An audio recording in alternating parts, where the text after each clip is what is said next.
Bonjour. Alors aujourd'hui, je vais vous faire une petite euh, séance pour vous montrer comment je fais quand je travaille sur mes tableaux. Alors souvent, le matin, j'arrive, après avoir pris mon petit café, je me mets dans ce fauteuil très bordélique. Enfin, bon, j'ai pas fait de préparation théâtrale. Voilà. Et donc, je me mets devant mes tableaux, je vais vous montrer, et je passe un certain temps à les observer et à les regarder, à leur parler comme si c'était des amis. Je les regarde et je me dis, qu'est-ce que t'en penses? Soit t'es trop comme ci, trop bleu, trop ceci, trop grand, trop petit. Est-ce qu'il y a trop de tâches, pas assez de tâches? Est-ce que j'augmente? Voilà. Et en fait, je regarde tous mes tableaux sans me prendre la tête, sans réfléchir, mais je leur parle, je laisse une espèce de connexion sensible se faire sans, comment dire,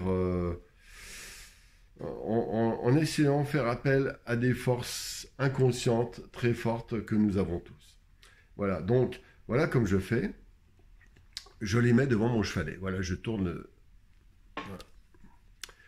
Alors voilà, donc je me mets assis et je les mets les uns au-dessus des autres. Et je les prends les uns après les autres. Et à certains endroits, je vais sentir là une couleur trop forte, là une tache qui ne va pas, etc. D'abord, la vision d'ensemble. Surtout la vision d'ensemble. Et c'est bien d'avoir beaucoup de tableaux en même temps, parce qu'en ayant beaucoup de tableaux en même temps, vous n'avez pas le temps de vous fixer. Et en ne vous fixant pas, vous faites appel justement à cette intelligence profonde. Voilà.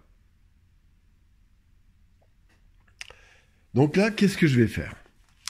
Là, par exemple, ce tableau en bas, je le trouve pas mal. Et d'ailleurs, j'ai envie juste de retravailler certains volumes, certaines couleurs très délicates pour rendre un peu plus fin le visage encore. Enfin, il est pas trop mal, ça va. Il y a des zones qui sont floues, je veux qu'elles restent floues.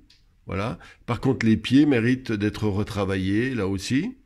Les mains. Donc, je vais simplement fignoler, glacis, voile et petits détails, et en plusieurs séances.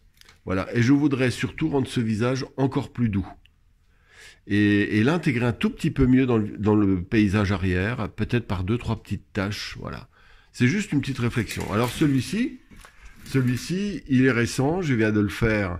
Je voulais faire une forêt bleue verticale. Et donc, je suis parti de ces taches que je vais montrer. Je vais montrer sur une autre vidéo comment je les ai faites. Et donc, ces taches m'ont évoqué quelques arbres, puis d'autres arbres, etc. Alors là, actuellement, il ne me déplaît pas l'idée, mais il manque d'un élément, par exemple, un personnage. Pour moi, j'aimerais bien y intégrer un personnage. Là, il n'est pas tout à fait sec, je vais le laisser sécher. Et puis, je vais y intégrer 2-3 éléments. Alors là, c'est la formule du saut de puce. Quand le tableau n'est pas impeccable, alors des fois, je rajoute un élément, un autre petit élément, un caillou, un personnage, une racine, un arbre, quelques feuillages, pourquoi pas, un oiseau. Peu importe. Mais en fait, je me promène, c'est juste pour vous indiquer comment je travaille mon avancée dans l'imaginaire. En fait, je m'amuse, c'est une promenade. Oui, voilà, par exemple là, je viens de vous dire ce que je vais faire. Alors ici, là c'est un tableau, tous ces tableaux je les ai faits en même temps, hein, donc récemment. Et donc là, l'idée c'était les livres bleus dans un monde bleu. Et donc il y a quelques codes qui reviennent régulièrement, c'est les feuilles, j'aime beaucoup, parce que ça indique que les passages des feuilles blanches, c'est un peu les expériences que nous allons faire. Les livres bleus, le code par le bleu est intéressant dans ce cas-là, mais ça aurait pu être rose ou jaune. Mais créer un code couleur permet de créer un élément différent. Là, par contre, ce que je ferai, c'est que je vais adoucir ces bleus à l'arrière, qui me semblent trop forts. En les rendant un peu plus gris-bleu comme ça mettra l'accent sur les bleus ici, et c'est intéressant. C'est-à-dire qu'une manière de forcer les bleus, c'est de l'enlever à l'extérieur. Voilà, tout simplement.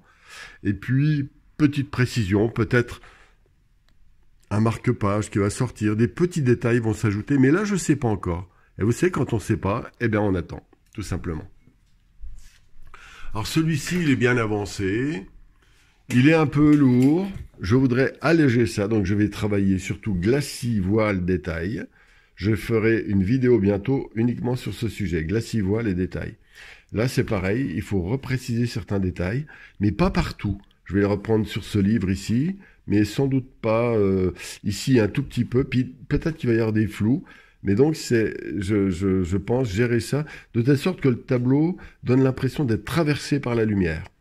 Donc, c'est simplement une réflexion. Et puis, une toute petite reprécision des feuilles qui sont cachées à l'arrière. Voilà. Alors, celui-ci, il me déplaît pas. Maintenant, il y aura juste des glacis très fins pour augmenter la luminosité d'une part des couleurs, la transparence, l'onctuosité de l'effet de matière, et puis quelques petits voiles et quelques petits détails. Toujours pareil, glacis, voile, détail. Voilà, donc ici, il y aura simplement ces zones qui sont un peu trop foncées, je vais peut-être les casser légèrement, peut-être en y intégrant des petites touches légèrement plus grises. Ici, je ferai sans doute un glacis général, en adoucissant encore, et puis surtout en faisant quelques projections, quelques effets de matière légers, et surtout quelques petits détails qui vont s'ajouter. Par exemple, là, je vois que devant la mandarine qui est au loin, j'aimerais bien faire apparaître un arbre qui lui donnera bien l'impression d'être dans la forêt. Voilà, pour éviter la juxtaposition, ça ferait une intégration dans les arbres. Et puis, là, on sera dans les microscopiques détails. Alors, là, je passe au suivant. Alors, celui-ci, je vais le garder un peu comme ça. Il y aura simplement glacis, détail. Ces tableaux sont bien avancés, presque finis. Alors, c'en est un que j'ai quasiment fini, un peu comme celui avec les pommes. J'aime bien l'idée. Ce qui m'intéresse surtout, c'est d'absolument garder ces grosses taches que j'ai faites dès le début.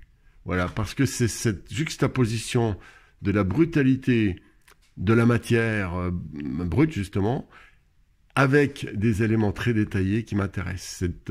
Ça fait un jeu de ping-pong, un jeu de matière qui me semble intéressant. Voilà. Donc là, je vais simplement repréciser encore plus.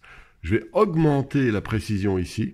Et donc, la juxtaposition avec ces éléments bruts va donner au spectateur l'idée que c'est vraiment délibéré, évidemment. C'est pas un accident. Et c'est ça qui crée une curiosité, sans doute, enfin j'espère, dans le tableau. Et je vais augmenter l'impression d'eau qui coule sur des rochers, ici. Et le premier plan, je vais légèrement le travailler, mais pas trop non plus. Légèrement travailler, mais dans une logique dessinée. Alors, ici, donc c'est pareil, donc tout me convient à peu près, mais c'est glacis, voile, détail. Voilà. Et petit à petit, l'onctuosité va apparaître. Alors, ce qui est très intéressant, voilà. C'est très important, ce genre d'approche, quand vous arrivez le matin sur votre atelier. Ne faites pas un tableau. Parce que si vous faites un tableau, vous aurez tendance à le faire de manière...